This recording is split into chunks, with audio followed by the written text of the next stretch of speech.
ओम नमो भगवते वासुदेवाय। श्रीमद् भागवत महापुराण द्वितीय स्कंद छठा अध्याय विराट स्वरूप की विभूतियों का वर्णन। ब्रह्मा जी कहते हैं, उन्हीं विराट पुरुष के मुख से वाणी और उसके अधिष्ठात्री देवता अग्नि उत्पन्न हुए। सातों छंद उनकी 7 धातुओं से निकले हैं। मनुष्यों, पितरों और देवताओं के भोजन करने योग्य अमृत में अन्न, सब प्रकार के रस, रसेंद्रिय और उसके अधिष्ठात्री देवता वरुण विराट पुरुष की जीवा से उत्पन्न हुए हैं। उनके नासा छिद्रों से प्राण, अपान, व्यान, उदान और समान ये 5 प्राण और वायु तथा घ्राणेन्द्रिय से अश्विनी कुमार समस्त औषधियाँ एवं साधारण तथा विशेष गंध उत्पन्न हुई हैं। उनकी नेत्रेंद्रिय रूप और तेज की तथा नेत्र गोलोक, स्वर्ग और सूर्य की जन्मभूमि है। समस्त दिशाएं और पवित्र करने वाले तीर्थ कानों से तथा आकाश और शब्द श्रोतेंद्रिय निकले हैं। उनका शरीर संसार की सभी वस्तुओं के सारभाग तथा सौंदर्य का खजाना है। सारे यज्ञ, स्पर्श और वायु उनकी त्वचा से निकले हैं। उनके रोम अभी उद्भिज्ज पदार्थों के जन्म स्थान है, अथवा केवल उन्हीं के जिनसे यज्ञ संपन्न होते हैं। उनके केश, दाढ़ी, मूंछ और नखों से मेघ, बिजली, शिला एवं लोहा आदि धातुएं तथा भुजाओं से प्रायः संसार की रक्षा करने वाले लोकपाल प्रकट हुए हैं। उनका चलना फिरना भू, भुवः, स्वः तीनों लोकों का आश्रय है।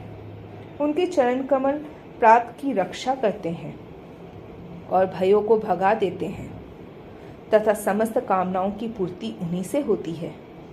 विराट पुरुष का लिंग जल, वीर्य, सृष्टि, मेघ और प्रजापति का आधार है तथा उनकी जनेन्द्रिय मैथुन जनित आनंद का उद्गम है। नारद जी, विराट पुरुष की पायु इंद्रिय यम, मित्र, मल त्याग का तथा गुद्दा द्वारा हिंसा, निवृत्ति, मृत्यु और नरक का उत्पत्ति स्थान है। उनकी पीठ से पराजय, अधर्म और अज्ञान, नाड़ियों से नद नदी और हड्डियों से पर्वतों का निर्माण हुआ है। उनके उदर में मूल प्रकृति, रस नाम की धातु तथा समुद्र, समस्त प्राणी और उनकी मृत्यु समाई हुई है। उनका हृदय ही मन की जन्मभूमि है। नारद, हम, तुम, धर्म, सनकादि, शंकर, विज्ञान और अंतकरण सब के सब उनके चित्त के आश्रित हैं। मैं, तुम, तुम्हारे बड़े भाई सनकादि, शंकर, देवता, दैत्य, मनुष्य, नाग, पक्षी, मृग, रेंगने वाले जंतु, गंधर्व, अप्सराएं, यक्ष, राक्षस, भूत, प्रेत, सर्प, पशु, पितर, सिद्ध, विद्याधर, चारण, वृक्ष और भी नाना प्रकार के जीव जो आकाश, जल या स्थल में रहते हैं, ग्रह, नक्षत्र, केतु, तारे, बिजली और बादल, ये सब के सब विराट पुरुष ही हैं। ये संपूर्ण विश्व जो कुछ कभी था, है या होगा, सबको वह घेरे हुए हैं और उसके अंदर यह विश्व उसके केवल 10 अंगुल के परिणाम में ही स्थित है। जैसे सूर्य अपने मंडल को प्रकाशित करते हुए ही बाहर भी प्रकाश फैलाते हैं, वैसे ही पुराण पुरुष परमात्मा भी संपूर्ण विराट विग्रह को प्रकाशित करते हुए ही उसके बाहर भीतर सर्वत्र एक रस प्रकाशित हो रहा है। मुनिवर, जो कुछ मनुष्य की क्रिया और संकल्प से बनता है उससे वह परे है और अमृत एवं अभय पद मोक्ष का स्वामी है। यही कारण है कि कोई भी उसकी महिमा का पार नहीं पा सकता। संपूर्ण लोग भगवान के एक पाद मात्र, अंश मात्र हैं तथा उनके अंश मात्र लोकों में समस्त प्राणी निवास करते हैं। भूलोक, भुवरलोक और स्वर्लोक के ऊपर महरलोक, उसके भी ऊपर जन, तप और सत्य लोकों में क्रमशः अमृत, क्षेम एवं अभय का नित्य निवास है। जन, तप और सत्य, इन तीनों लोकों में ब्रह्मचारी, वानप्रस्थ एवं सन्यासी निवास करते हैं। दीर्घकालीन ब्रह्मचर्य से रहित गृहस्थ भूलोक भूवरलोक और स्वर्गलोक के भीतर ही निवास करते हैं। शास्त्रों में दो मार्ग बतलाए गए हैं, एक अविद्या रूप कर्म मार्ग जो सकाम पुरुषों के लिए है, और दूसरा उपासना रूप विद्या का मार्ग जो निष्काम उपासकों के लिए है। मनुष्य दोनों में से किसी एक का आश्रय लेकर भोग प्राप्त कराने वाले दक्षिण मार्ग से अथवा मोक्ष प्राप्त कराने वाले उत्तर मार्ग से यात्रा करता है, किंतु पुरुषोत्तम भगवान दोनों के आधारभूत है। जैसे सूर्य अपनी किरणों से सबको प्रकाशित करते हुए भी सबसे अलग है, वैसे ही जिन परमात्मा से इस अंड की और पंचभूत एकादश इंद्रिय एवं गुणमय विराट की उत्पत्ति हुई है, वे प्रभु भी इन समस्त वस्तुओं के अंदर और उनके रूप में रहते हुए भी उनसे सर्वथा अतीत हैं। जिस समय इस विराट पुरुष के नाभि कमल से मेरा जन्म हुआ, उस समय इस पुरुष के अंगों के अतिरिक्त मुझे और कोई भी यज्ञ की सामग्री नहीं मिली। तब मैंने उनके अंगों में से ही यज्ञ के पशु, स्तंभ, कुश, यह यज्ञ भूमि और यज्ञ के योग्य उत्तम काल की कल्पना की। ऋषि श्रेष्ठ, यज्ञ के लिए आवश्यक पात्र आदि वस्तुएं जौ, चावल आदि औषधियाँ, घृत आदि स्नेह पदार्थ, 6 रस, लोहा, मिट्टी, जल, ऋक, यजु, शाम, चातुर्होत्र, यज्ञों के नाम, मंत्र, दक्षिणा, व्रत, देवताओं के नाम, पद्धति, ग्रंथ, संकल्प, अनुष्ठान की रीति, गति, मति, श्रद्धा, प्रायश्चित और समर्पण, यह समस्त यज्ञ सामग्री मैंने विराट पुरुष के अंगों से ही इकट्ठी की। इस प्रकार विराट पुरुष के अंगों से ही सारी सामग्री का संग्रह करके मैंने उन्हीं सामग्रियों से उन यज्ञ स्वरूप परमात्मा का यज्ञ के द्वारा यजन किया।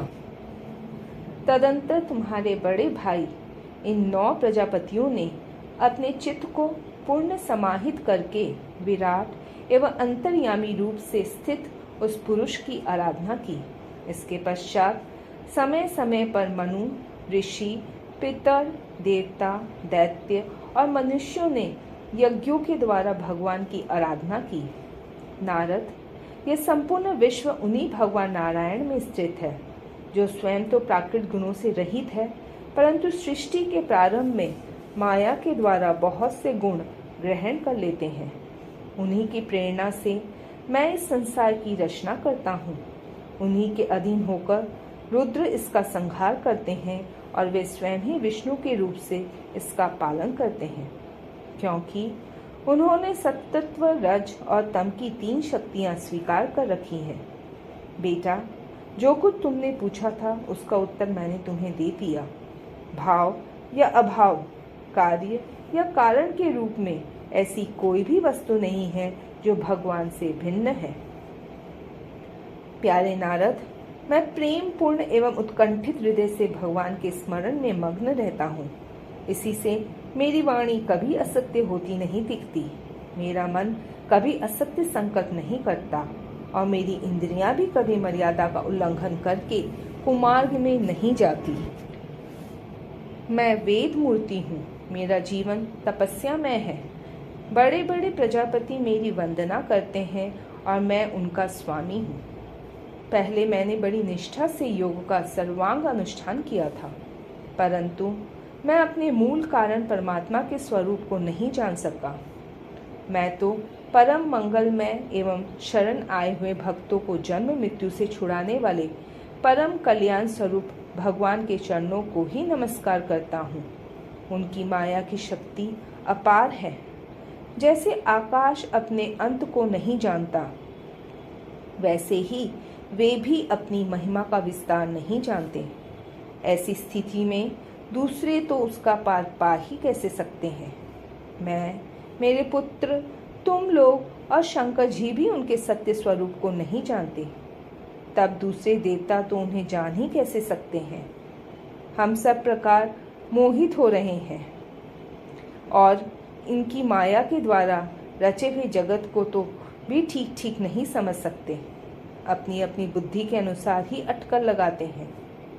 हम लोग केवल जिनके अवतार की लीलाओं का गान ही करते रहते हैं, उनके तत्व को नहीं जानते। उन भगवान के श्री चरणों में मैं नमस्कार करता हूँ। वे अजन्मा एवं पुरुषोत्तम हैं। प्रत्येक कल्प में वे स्वयं अपने आप की ही सृष्टि करते हैं, रक्षा करते हैं और संहार कर लेते हैं।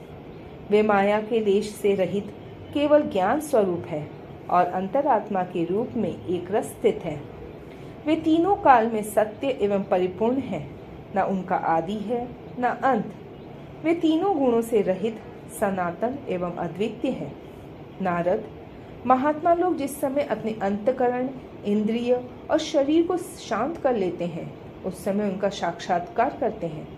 परंतु जब असत्य पुरुषों के द्वारा कुतर्कों का जाल बिछाकर उनको ढक दिया जाता है, तब उनके दर्शन नहीं हो पाते। परमात्मा का पहला अवतार विराट पुरुष है। उसके सिवा काल, स्वभाव, कार्य, कारण, मन, पंचभूत, अहंकार, तीनों गुण, इंद्रिया, ब्रह्मांड शरीर, उसका अभिमानी, स्थावर और जंगम जीव, सब के सब उन अनंत भगवान के ही रूप है।